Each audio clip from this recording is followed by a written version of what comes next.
الفاتحة. أعوذ بالله من الشيطان الرجيم. بسم الله الرحمن الرحيم. الحمد لله رب العالمين الرحمن الرحيم مالك يوم الدين. إياك نعبد وإياك نستعين اهدنا الصراط المستقيم صراط الذين أنعمت عليهم غير المغضوب عليهم ولا الضالين.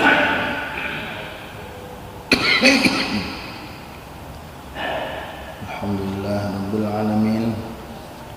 Pada pagi ini kita masih diberikan kesempatan oleh Allah Subhanahu wa taala untuk kembali duduk dalam pengajian pagi ini. Mudah-mudahan Allah Subhanahu wa taala menjadikan pertemuan kita pada pagi ini termasuk pertemuan yang dirahmati oleh Allah Subhanahu wa taala dan mendapatkan ridha Allah Subhanahu wa taala.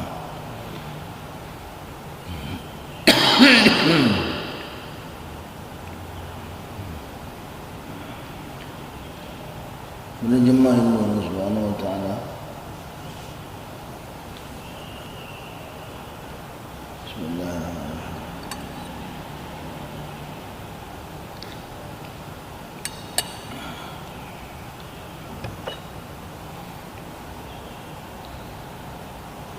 Pada kesempatan kali ini kita akan masuk kepada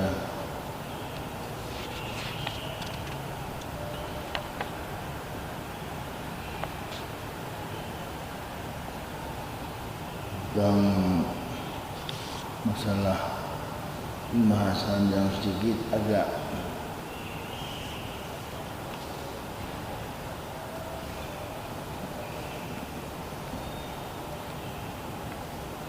sedikit menyamping dari cuma sekedar salam. Itu kita bahas masalah menjenguk orang yang sakit. Tapi orang yang kita jenguk adalah orang yang bukan muslim seperti kita, yang orang zimmi gitu. Bismillahirrahmanirrahim. I'lam anna ashabana ikhtalafu fi ayyadi dhimmi fastahabbaha jama'atun wa ma'aha jama'atun. Ketahuilah bahwa sesungguhnya para ulama beliau yang dikatakan di sini adalah semasa dengan beliau pada saat ini, pada penulis ini menyatakan berbeda pendapat dalam masalah menengok orang yang sakit. Kalau kemarin salam, kemudian sekarang menengok kepada orang yang sakit, tapi juga cuma sebagian. Anda akan kembali kepada bahasan awal. Ikhtalafu fi iyadatil mayit, mereka berbeda pendapat dalam masalah iyadatul marid, menjenguk orang yang sakit. Sebagian ulama ada yang menghukumi sunnah, begitu pula sebagian ulama ada yang mencegah. Kemudian Imam Syafi'i dalam perkara ini beliau juga punya perbedaan dengan yang kebanyakan. Menurut beliau adalah shawabu indi ayyuqala iyadatul kafir fil jumlah jaizah. Jadi maksud menengok orang yang sakit itu juga termasuk beliau hukumi dibolehkan. Misalnya ada yang namanya kerabat atau tetangga, ini karena hukum tetangga. Ada mungkin barangkali kerabat atau teman, sahabat, karena juga kadang-kadang karena ada yang penghormatan kepada yang namanya sesama, misalnya begitu. Ini akan terjadi. Inilah yang dipilih oleh beliau dalam masalah ini. Tidak mutlak kemudian itu berhukum sunnah, atau makruh atau bahkan lagi haram juga enggak. Tapi di sebagian dibolehkan.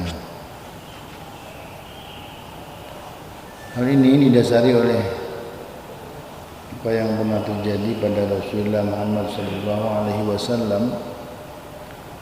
Qad rawaina fi sahih al-Bukhari, kami juga telah meriwayatkan dalam sahih Bukhari an Anas radhiyallahu anhu, dari sahabat Anas radhiyallahu anhu qala, beliau telah menyatakan kana ghulamun yahudiyyun yakhdumun Nabi sallallahu alaihi wasallam famaridu. Pada saat itu ada yang namanya seorang Yahudi yang berkhidmat kepada Rasulullah sallallahu alaihi wasallam. Dia berkhidmat kepada Rasulullah sallallahu alaihi wasallam, kemudian dia sakit, famarada. Fatahu Nabi sallallahu alaihi wasallam, kemudian Nabi sallallahu alaihi wasallam datang kepadanya, ya'uduhu, untuk menjenguknya. Qada inda ra'sih, kemudian beliau duduk di samping kepalanya. Qala lahu, dan beliau bersabda kepada anak yang sakit tadi itu, aslim, Islamlah kau. Jadi ada ucapan Rasulullah sallallahu alaihi wasallam ketika beliau menjenguk si anak yang masih belum Islam tadi itu, karena dia adalah suka berkhidmat kepada Rasulullah sallallahu alaihi wasallam. Pesan Rasulullah, aslim, Islamlah engkau. Dalam segala kesempatan Rasulullah sallallahu alaihi wasallam, bagaimanapun siapapun mereka pada saat itu, karena ini adalah orang yang masih kafir, maka Rasul mengajak kepada orang tersebut kesempatan diajak untuk masuk Islam. Masuk Islamlah engkau. Fanadhara ila abihi wa huwa indah. Kemudian anak ini melihat kepada bapaknya, dan dia pada saat itu bapaknya ada di sekitarnya, ada di sampingnya juga. Maka kemudian bapaknya jawab, karena dia sama anaknya kayaknya seperti orang minta izin gitu. Gimana Pak nih? Saya diajak oleh Rasulullah untuk masuk Islam begini nih. Kemudian bapaknya tadi menjawab, Ati Abul Qasim, ikuti itu ya, namanya Abul Qasim. Abul Qasim itu adalah sebutan Rasulullah Muhammad sallallahu alaihi wasallam. Ati Abul Qasim, ikutilah itu Abul Qasim dari Muhammad sallallahu alaihi wasallam. Kemudian faqala lahu fa aslama, kemudian dia masuk Islam. Pada saat itu juga si anak ini masuk Islam. Kharaja Nabi sallallahu alaihi wasallam, kemudian Nabi keluar, wa huwa yaqul, dan beliau bersabda, alhamdulillahilladzi anqadahu minan nar. Segala puji bagi Allah yang telah membebaskannya daripada api neraka. Ini doa beliau. Senangnya beliau pada saat itu, beliau bersenang hati. Kenapa? Karena memang pikir beliau itu satu aja. Beliau selalu memikirkan satu perkara. Bagaimana semua orang tadi itu diajak untuk masuk Islam. Kenapa dengan Islam orang itu akan selamat? Dengan Islam orang itu akan selamat. Pokoknya kalau namanya beliau sudah melihat yang namanya orang itu sudah Islam, itu berarti apa? Cuma orang itu akan mendapatkan keselamatan dari Allah Subhanahu wa taala. Makanya pada saat itu pentingnya begitu, beliau menjenguk orang sakit itu pun juga sama. Dalam rangka ingin mendakwakan bagaimana Islam itu kepada orang yang bukan Islam, agar mereka mengetahui bagaimana itu yang namanya Islam. Nah, kesempatan itu pun juga sama. Jadi kalau kita kesempatan ada menjenguk orang sakit, orang kafir yang masih belum Islam, maka kesempatan pertama kita adalah untuk mendakwakan Islam kepada mereka. Wa rawaina fi sahih Bukhari wa Muslim, Kami juga meriwayatkan dalam Sahih Bukhari dan Sahih Muslim Musayyab bin Muhzan wa Sa'id bin Musayyab qala, dia menyatakan lamma hadarat Aba Talib al-wafat, di pada saat yang namanya kematian mau menjemput dia namanya Abu Talib, ja'ahu Rasulullah sallallahu alaihi wasallam, Rasulullah sallallahu alaihi wasallam datang kepadanya. Faqala, itu juga sama ketika yang namanya paman beliau mau meninggal, Rasulullah sallallahu alaihi wasallam pun juga sama, datang kepada beliau, menjenguk beliau, datang kepada beliau pun kalimat yang ada juga enggak ada kepentingan yang lebih tinggi selain daripada mendakwahkan daripada Islam. Beliau sampaikan kepada pamannya tadi itu, ya ammi, wahai pamanku, qul la ilaha illallah, katakanlah la ilaha illallah. Ini kesempatan beliau untuk menjenguk orang sakit juga begitu. Paman beliau pada saat itu masih belum Islam, kelihatan sampai pas mau mumpung masih belum wafat, begitu belum meninggal, maka beliau kesempatan mengajak kepada pamannya tadi itu untuk masuk ke dalam Islam. Maka beliau sampaikan, qul la ilaha illallah, ucapkan wahai paman la ilaha illallah. Kultuma, kemudian beliau menyampaikan ini, si penulis ini, fayambaghi li'aididz dzimmi yuraghibahu fil Islam. Keseyogianya orang yang mau menjenguk kepada orang yang belum Islam tadi itu, yaitu yang dhimmi, orang dhimmah, ahlu dhimmah, yaitu kafir dhimmi, yaitu orang yang bukan Islam, yang memang dalam perlindungan pemerintahan Islam,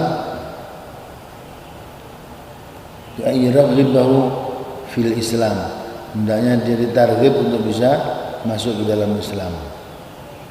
Yubayyin lahum mahasinahu, dan kemudian menjelaskan tentang kebaikan-kebaikan Islam, dan menganjurkan kepadanya untuk masuk Islam tadi itu. Kemudian memberikan yang namanya peringatan kepada yang mereka belum masuk Islam tadi itu, untuk bersegera, menganjurkan untuk bersegera. Jadi kalau bisa dianjurkan untuk segera masuk Islam qabla yasira ila halin, sebelum sampai nanti dia jadi satu keadaan la tanfa'uhu fiha taubatuh, tidak ada manfaat lagi taubatnya. Jadi kalau sampai nanti sebelum meninggal, kalau nanti sudah mendekati kematian kemudian mau taubat, enggak ada artinya. Maka sebelum itu datang, sebelum itu semua datang dan itu perkaranya, maka masuklah Islam. Jadi diajak untuk seperti itu adanya, mumpung belum berakhir ini masih ada kesempatan. Jadi kita ajak kepada mereka untuk taat kepada Allah Subhanahu wa taala. Wa in da'a, kemudian kalau kita mau berdoa kepadanya, da'a bil hidayah wa nahwiha. Kalau kita mau mendoakan kepadanya, maka doakan untuk hidayah.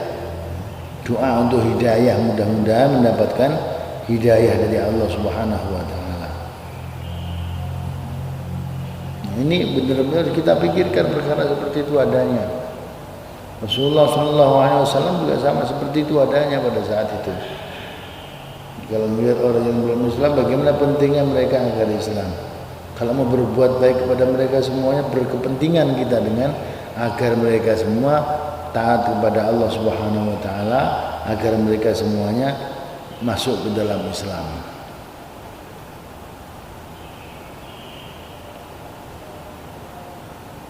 Faslun wa amal mubtadi', adapun kepada yang namanya orang-orang yang ahli bid'ah, yang mengada-ada wa man iqtarafa dzamban 'aziman, dan kepada orang yang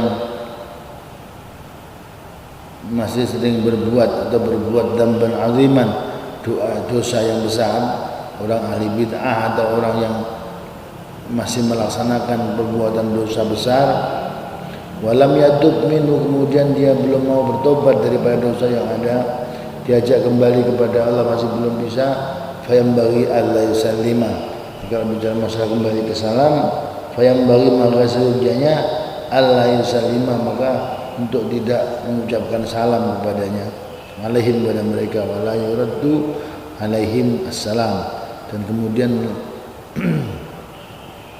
wala yaruddu alaihim assalam, kemudian kalau mereka salam pun juga tidak perlu dibalas salamnya. Kadza qala al-Bukhari wa ghairuhu min al-ulama. Ini Imam Bukhari dan para ulama-ulama yang lain yang semasanya beliau menghukumi seperti itu adanya. Kalau ahli berbuat dosa, ahli bid'ah, salamnya tidak perlu dijawab atau kita tidak perlu mengucapkan salam kepadanya. Dan ini para bapak yang dimuliakan Allah Subhanahu wa taala, jangan dikembangkan. Ini karena ada keterangan seperti ini adanya, maka akhirnya kita bisa mengembangkan, berkembang dengan sendirinya. Gampang mengatakan orang ahli bid'ah, gampang mengatakan orang ahli berbuat dosa. Kalau dianggap yang tidak cocok sama dia, ini berarti dihukumi ahli bid'ah. Nah, kalau ini masih suka buat bid'ah, ini suka buat bid'ah. Padahal yang namanya tentang bid'ah sendiri itu pun juga belum jelas dia. Ngaji tentang bid'ah juga nggak pernah. Siapa orang kadang-kadang gampang dihukumi bid'ah, ahli bid'ah gitu. Karena memang sudah mengatakan dirinya adalah yang ahli mengamalkan sunnah, kalau nggak cocok dengan dirinya dianggapnya ahli bid'ah. Padahal orang yang mengamalkan hal tersebut juga berkeyakinan ini bukan bid'ah menurut dia. Jadi perbedaan-perbedaan seperti itu adanya itu harus diperhatikan gitu. Di kita ini masih terlalu banyak. Jangan gampang-gampang mengatakan orang itu disebut sebagai ahli bid'ah. Sementara dia juga masih punya pandangan, dan pandangan itu adalah sah, boleh dibuat.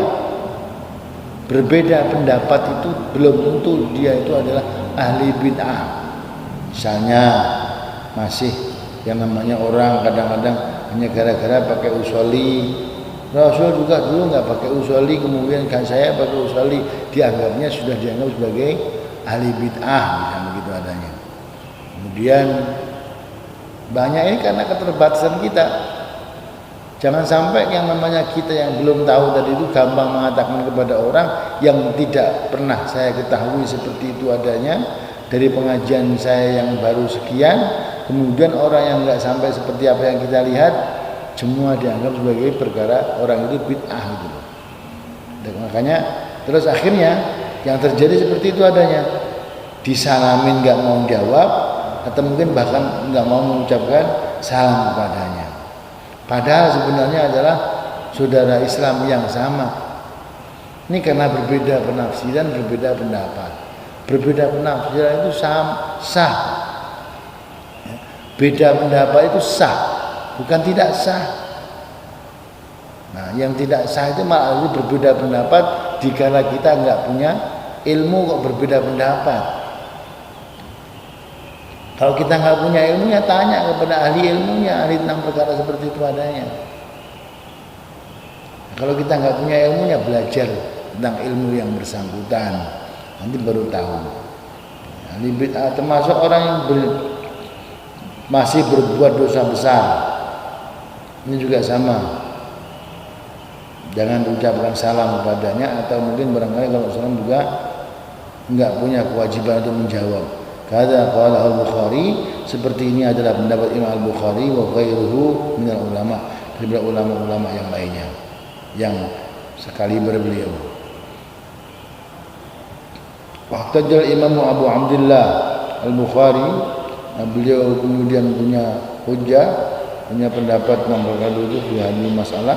Masalah ini adalah bima rawainahu fi sahih al-Bukhari, karena beliau pernah mendapatkan yang namanya keterangan hadis Rasulullah Muhammad sahih Bukhari juga Muslim fi qissah Ka'ab bin Malik, dalam kisah Ka'ab bin Malik hina takhallafu an al-ghuzw wa Tabuk wa huwa rafiqani lahu, huwa wa rafiqani lahu, dia yaitu Ka'ab bin Malik dan juga dua temannya yang pada saat itu tertinggal dalam perang Tabuk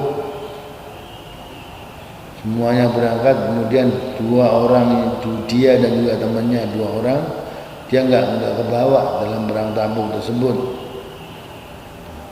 Ini jelas-jelas pada saat itu dianggap sebagai orang yang lari dari peperangan besar-besar. Maka Rasulullah Sallallahu Alaihi Wasallam Rasulullah Sallallahu Alaihi Wasallam an kalamina, masa mencegah kepada semuanya, semua dilarang untuk berbicara dengan Ka'ab bin Malik tadi itu, juga temannya yang dua tadi itu. Kemudian dia datang, kuntu ati Rasulullah Sallallahu Alaihi Wasallam fa usallimu alaihi. Kemudian saya datang kepada Rasulullah Sallallahu Alaihi Wasallam, saya mengucapkan salam kepada Rasul. Fa aqulu hal harraka syafataihi bi raddis salam amla. Kemudian beliau tidak menjawabnya, sampai perlu ketegasan karena beliau nggak menjawabnya tadi itu. Apa Rasulullah menggerakkan yang namanya mulut beliau tadi itu untuk menjawab salam atau tidak? Karena nggak taunya, karena nggak terdengar suara dari Rasulullah Sallallahu Alaihi Wasallam. Maka dipertanyakan begitu, ada gerakan nggak dari Rasulullah Sallallahu Alaihi Wasallam? Mulutnya tadi itu, bibirnya, dua bibirnya bergerak-gerak nggak itu untuk mengucapkan menjawab salam tadi itu? Nah, pertanyaan ini muncul karena apa? Karena tidak terdengar jawaban salam dari Rasulullah Sallallahu Alaihi Wasallam. Sehingga Imam Al-Bukhari punya pendapat bahwa kalau namanya orang yang ahli berbuat dosa, melaksanakan dosa besar, gitu, kemudian dia nggak mau bertobat kepada Allah Subhanahu Wa Taala, maka tidak perlu salam kepadanya. Akhirnya Ka'ab bin Malik pun juga bertobat kepada Allah Subhanahu Wa Taala, menyesali perbuatan beliau dan sadar kalau diasingkan oleh para orang Islam pada saat itu, salam nggak dijawab, kemudian juga diasingkan daripada pergaulan biasanya, masya Allah luar biasa terasanya. Jadi pada akhirnya Rasulullah SAW pun menerima kembali taubatnya seperti itu adanya. Jadi akhirnya biasa seperti yang lainnya. Sehingga dari hadis tersebut Imam Al-Bukhari kemudian dengan yang namanya para ulama yang seangkatan pada saat itu, beliau juga mengatakan seperti itu adanya. Ammal mubtadi wa man iqtarafa dhanban 'aziman lam yatub minhu fayambaghi alla yusallima. Seyogyanya untuk tidak usah mengucapkan salam kepadanya, alla yusallima alaihim wala yaruddu alaihim assalam. Kemudian wala yaruddu alaihim assalam, tidak usah mengucapkan salam, juga tidak usah menjawab salamnya orang yang seperti itu adanya. Ini pendapat Imam Bukhari dan ulama-ulama semasanya. Qala Al-Bukhari wa qala Abdullah bin Umar. Begitu pula Imam Al-Bukhari juga menyampaikan, Abdullah bin Umar juga pernah menyampaikan kalimat la tusallimu ala syarabatul khamr. Jangan kamu ucapkan salam kepada orang yang peminum khamr. Jelas peminum khamr itu disebut sebagai orang yang mengamalkan dosa besar, kemudian dia dikasih oleh masyarakatnya pada saat itu untuk tidak diucapin salam, juga kita nggak usah menjawab salamnya kalau mau dia salam.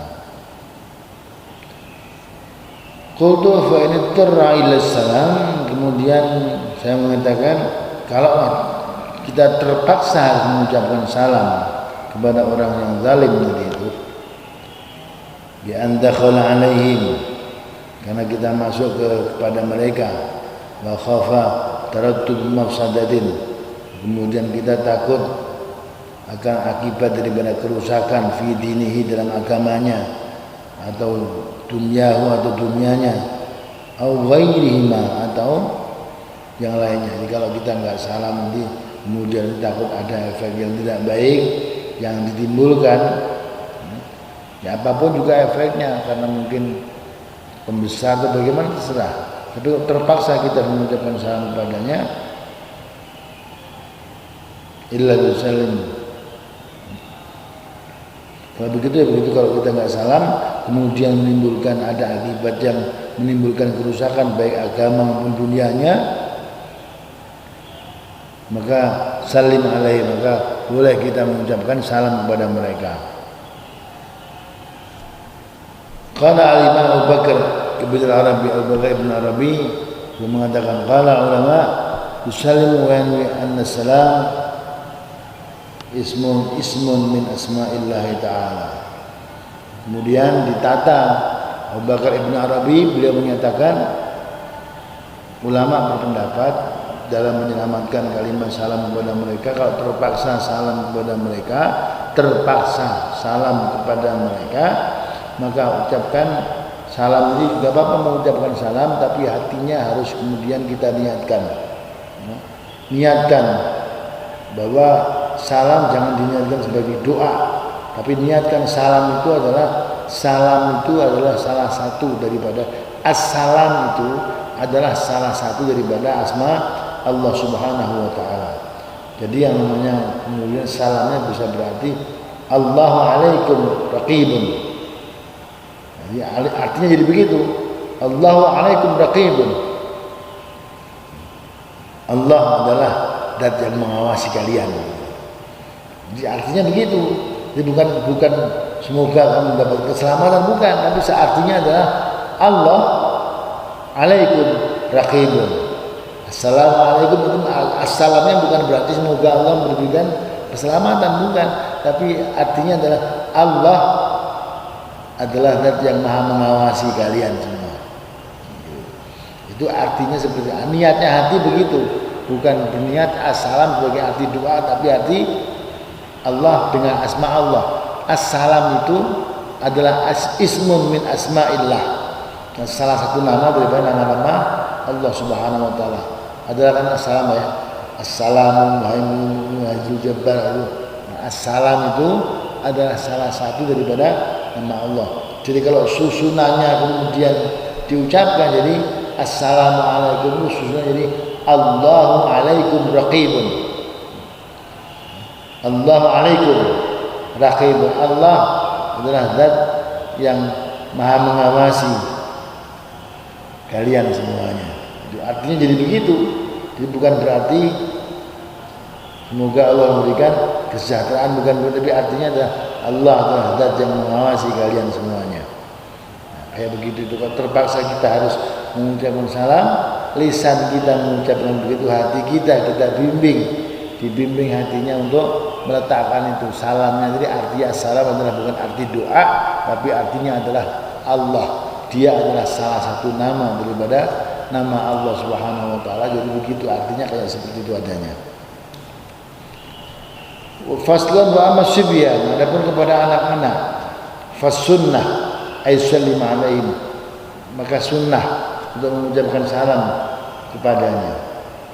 Kalau kita bicara sunnah kepada itu, dasarnya apa? Warwaina fi sahih al-Bukhari wa Muslim, kami juga telah meriwayatkan dalam Sahih Bukhari dan Muslim, an Anas radhiyallahu anhu, dari Anas radhiyallahu anhu, annahu marra ala sibyan fasallam alaihim. Annahu diterangkan bahasanya Rasulullah sallallahu alaihi wasallam marra ala sibyan, suatu ketika beliau melewati kepada yang namanya anak-anak. Fasallam alaihim, kemudian Rasulullah mengucapkan salam kepada mereka semua. Waqala, dan beliau menyampaikan, sahabat Anas menyampaikan, kana Nabi sallallahu alaihi wasallam yaf'aluhu, seperti ini adalah apa yang dilakukan Rasulullah Muhammad sallallahu alaihi wasallam. Wa fi riwayatin li Muslim, dan dalam satu riwayat yang diriwayatkan oleh Imam Muslim, diterangkan anna Rasulullah sallallahu alaihi wasallam marra ala ghulamin ala ghilman. Suatu ketika Rasulullah sallallahu alaihi wasallam juga sama berjalan melewati daripada anak-anak.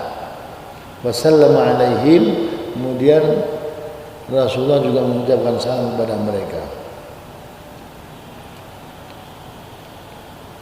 Warwaina fi sunani Abi Dawud, kami juga meriwayatkan dalam Sunan Abu Dawud wa ghairihi bi isnad sahihain, dengan sanad yang sahih. An Anas, dari sahabat Anas, anna Nabiy sallallahu alaihi wasallam marra ala ghilman yal'abuna fasallama alaihim. Suatu ketika Nabi Muhammad sallallahu alaihi wasallam melalui atau lewat di samping anak-anak tadi itu, yal'abuna, yang sedang bermain-main, fasallama alaihim, kemudian mereka mengucapkan salam kepada anak-anak tadi itu. Warawaya fi kitab Ibnu Sunni, dan kami juga meriwayatkan dalam kitab Ibnu Sunni wa ghairihi, juga yang lainnya. Qala fihi, beliau menyampaikan dalam hadis tersebut, faqala, beliau menyampaikan, assalamu alaikum ya sibyan, assalamu alaikum ya sibyan, semoga selamat sejahtera sekalian semuanya wahai anak-anak. Ini beliau tegaskan ucapan yang disampaikan kepada anak, assalamualaikum ya sibyan, itu anak-anak, karena anak-anak ini juga sunnah kepada mereka untuk mengucapkan salam kepada anak-anak tadi itu.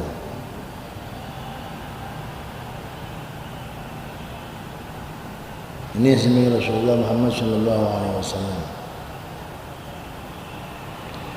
Selanjutnya bab dalam masalah adab, mengucapkan salam tadi itu. Gimana kalau kita adabnya mengucapkan salam? Salamnya tadi mengucapkan salam kepada mereka sunnah, adabnya bagusnya seperti apa adanya. Riwayatna fi sahih Bukhari wa Muslim. Kami juga telah meriwayatkan dalam Sahih Bukhari juga Muslim. An Abi Hurairah radhiyallahu anhu, diceritakan dari Abu Hurairah radhiyallahu anhu, qala, beliau menyatakan, wala Rasulullah sallallahu alaihi wasallam, Rasulullah sallallahu alaihi wasallam menata kita kalau kita ini mau salam, mengucapkan salam itu, yusallimur raqibu 'alal mashi. Orang yang naik kendaraan disunnahkan untuk salam kepada orang yang berjalan kaki. Jadi kalau yang naik sepeda, yang disunnahkan mengucapkan salam duluan adalah yang naik sepeda, atau yang berkendara tadi itu mengucapkan salam kepada orang yang berjalan kaki. Wal mashi 'alal qa'idi, dan yang berdiri juga disunahkan tadi itu untuk mengucapkan salam kepada orang yang duduk. Kalau yang duduk dengan berdiri, ada orang berjalan kaki melewati orang-orang yang duduk, yang sunnah mengucapkan salam duluan adalah orang yang berdiri. Wal qalilu 'alal katsir, dan yang sedikit mengucapkan salam kepada yang banyak. Kalau ada satu jamaah sedikit, ada jamaah yang lebih banyak, jalan melewati persimpangan begitu adanya, itu juga disunahkan yang sedikit mengucapkan salam kepada mereka yang lebih banyak. Wa fi riwayatin del Bukhari, begitu pula dari Imam Al-Bukhari juga disampaikan satu riwayat, yusallimu saghiru 'alal kabir. Jadi yang kecil memberikan salam kepada yang lebih besar, yang muda ucapkan salam kepada yang tua, yang muda kepada yang sudah sepuh sampaikan salam kepada yang lebih tua. Wal mashi al qa'id, dan juga orang yang berjalan kepada orang yang duduk. Wal qalilu al katsir, dan yang sedikit kepada orang yang lebih banyak. Ini adalah masalah adabnya seperti itu adanya. Jadi bukan berarti kalau misalnya terbalik, dibalik kemudian yang duduk salam kepada yang berdiri makruh, bukan. Karena ini bicara adab, bukan bicara hukum sunnah atau tidaknya. Karena lebih tinggal bicara sunnahnya, dan sunnahnya begitu. Kalau seandainya terbalik seperti itu adanya, dibalik, misalnya ada yang duduk salam kepada yang berdiri, atau sebaliknya yang berjalan ucapan salam kepada yang berkendaraan, bukan berarti makruh, tapi Cuma adabnya tidak seperti itu. Ya, adabnya nggak seperti itu adanya. Ini bicara adab, bukan hukum sunnah atau enggaknya. Kalau sunnahnya sudah ditata sama Rasulullah seperti itu adanya, seyogianya seperti itu, seyogianya seperti itu adanya. Nah kalau keduluan, ya berarti kita keduluan, bukan berarti ini berhukumnya makruh, tapi kita keduluan, kerebut sama yang lain gitu. Dan itu boleh, nggak makruh, karena mungkin dia lebih tahu tentang hukumnya tadi itu, maka dia lebih mendahului salam daripada saya dahului, mendingan saya ucapkan salam duluan, ya, seperti itu adanya. Jadi kalau kita misalnya sedang berjalan, kemudian ada yang berkendaraan, assalamualaikum, nggak masalah, bukan makruh. Sunnahnya sih yang berkendara menyampaikan salam kepada yang berjalan kaki. Itu sunnahnya begitu adanya. Begitu pula sebaliknya, yang sedang berjalan kaki sunnahnya mengucapkan salam kepada yang sedang duduk-duduk di samping jalan. Dia mengucapkan salam yang sedang berdiri berjalan kaki tadi itu. Begitu juga yang sedikit salam kepada yang banyak. Satu orang salam kepada yang lain. Pak guru salam kepada anak yang lebih banyak, assalamualaikum. Nah, seperti itu adanya. Jadi bukan dibalik. Tapi kalau dibalik itu juga bukan berarti makruh, gitu. Boleh. Kenapa? Tapi tidak semestinya seperti itu adanya. Seyogianya itu cuma bicara etika atau adab tentang salam itu adanya. Makanya kita lihat orang yang mau ceramah juga ada salam duluan. Nah kalau Pak Guru dengan anak-anaknya, kadang-kadang anak-anaknya suka diajarkan ista'idu salaman, karena diajarkan juga untuk yang kecil salam kepada yang besar, yang lebih muda salam kepada yang lebih tua tadi itu. Seperti itu adanya. Maka anak-anak kan otomatis anak-anak, nama juga anak-anak, lebih muda juga anak-anak, semua masih anak-anak, salam kepada yang tua itu Pak gurunya, yang lebih sepuh, yang lebih mulia. Maka ucapkan salam itu, assalamualaikum, ista'idu salaman, assalamualaikum, bareng-bareng banyak juga kepada, kenapa? Yang banyak kecil-kecil semuanya, kemudian Pak gurunya sudah tua pun satu, nggak apa-apa, walaupun banyak, tapi itulah diajarkan adab. Seyogianya tetap yang tua tadi itu, yang satu salam kepada yang lebih banyak. Itu teorinya seperti itu adanya, ucapan sunnahnya begitu. Tapi kalau terbalik bukan berarti tidak boleh. Itu yang disampaikan oleh, diajarkan oleh Rasulullah Muhammad Sallallahu Alaihi Wasallam. Jadi kalau masalah etika seperti itu tidak berarti melanggar sunnah.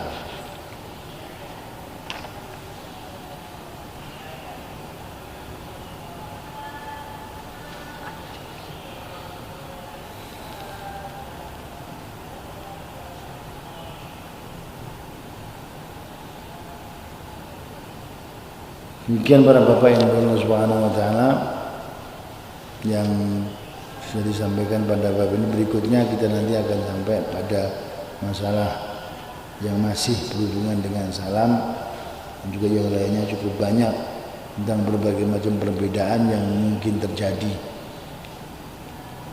yang ada pada kita. Misalnya di sini ada disampaikan qala al-mutawalli idza laqiya rajulun jama'atan fa arada ay yakhassa ta'ifatan minhum bisalam kuriha, maka dimakruhkan. Kalau ada orang yang seseorang misalnya ketemu dengan yang namanya orang banyak, terus kepingin mengucapkan salam kepada cuma sebagian dari mereka, niat untuk mengucapkan salam kepada sebagian daripada mereka, maka itu dimakruhkan. Makruh seperti itu adanya. Kenapa? Karena memang Yang namanya salam tadi diantaranya adalah mengikat hati dalam persatuan. Sedangkan dia dalam orang banyak kok milih-milih itu, maka akan menimbulkan yang namanya kecemburuan sosial, berarti memecah belah malahan. Itu maka tidak dibolehkan seperti itu. Makruh, bukan haram tapi makruh. Itu hukumnya seperti itu adanya. Dan banyak lagi ada yang namanya ucapan-ucapan salam yang nanti mungkin barangkali berbeda pandangan, itu akan disampaikan pada bab-bab berikutnya yang insya Allah masih sekitar salam juga dan cukup banyak Bapak yang SWT.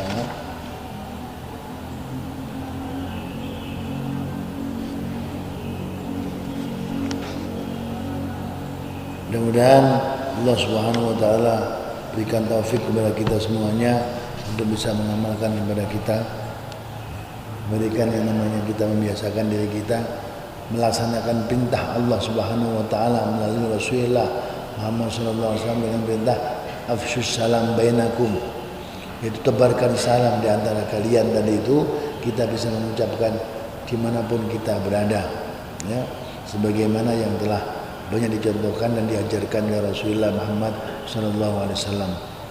Yang tidak terbiasa dan belum terbiasa kita ini adalah mengucapkan salam. Kalau ke rumah kita minimal perintahnya Allah Subhanahu wa taala jelas, ucapkan salam. Walaupun di rumah kita begitu adanya, biasakan assalamualaikum.